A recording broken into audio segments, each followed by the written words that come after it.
So I will talk to you as a folk high school teacher. I have been a folk high school teacher for 28 years. And the main thing I will tell you, it is about our methods of education, our alternative methods of education. Before I come to that, I'll show you just four slides where I put folk high schools into a little bit historical context, so you know that. Because it's also interesting why are folk high schools, efterskoler, friskoler, so accepted in Denmark. They would not so easily be accepted in other countries. So there is an explanation of that, and it is history that they have been there for so many years. The first thing I would like to say that the folk high school is a non-formal education. It means it is outside the primary, secondary, university line. So it's something you come to on top of that. So you come 3 or 5 months to a residential place, a boarding school where you live, and then you get some education which is, what shall I say, something you like or you need, or which is complementary to the formal education. So non-formal education and folk high schools, they are for adults. You have to be over 18. After schools, as we call them, they are from 14 to 18. And then we have free schools for children. So we have these 3 dividing lines. I'll mainly tell you about folk high schools for people over 18. And it's non-formal, and it's an institution already started in 1844. That you should know. And it's a boarding school you already know. So next. I would like to historically tell you 3 points which was important for the founding of the folk high schools. There was one in Denmark. There had been an agrarian reform in 1788, which made it possible for independent farmers to emerge.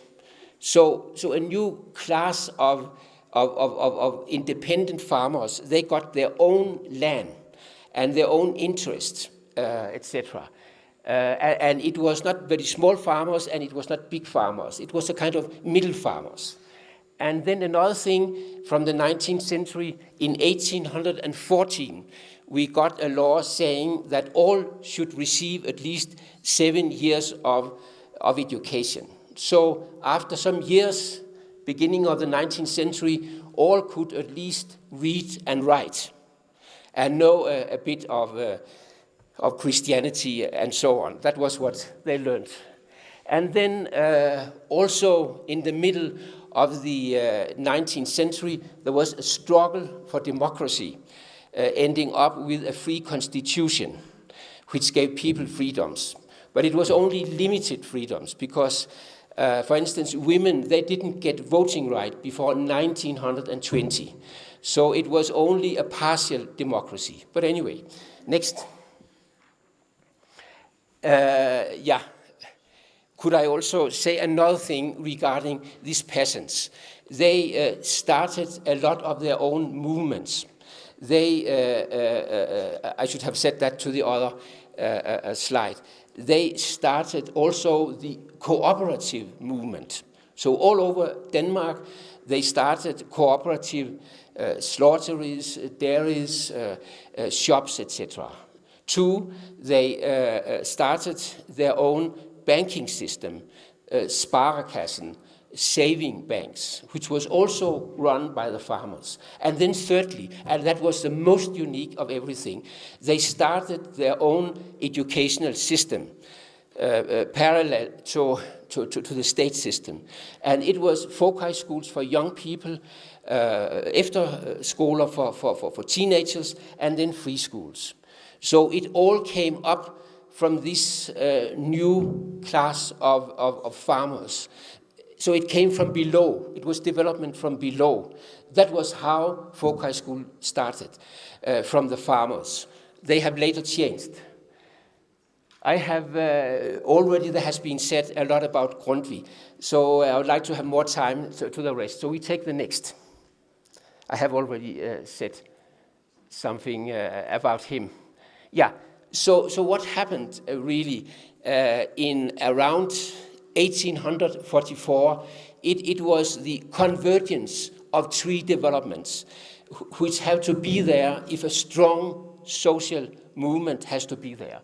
There was a class, a group in the society, the farmers. They have become independent, etc. They were strong. They made their own organizations, and they tried to get more power in society. They didn't have it in the middle of the 19th century. It was still Copenhagen, the center, big landowners, big educated people, etc.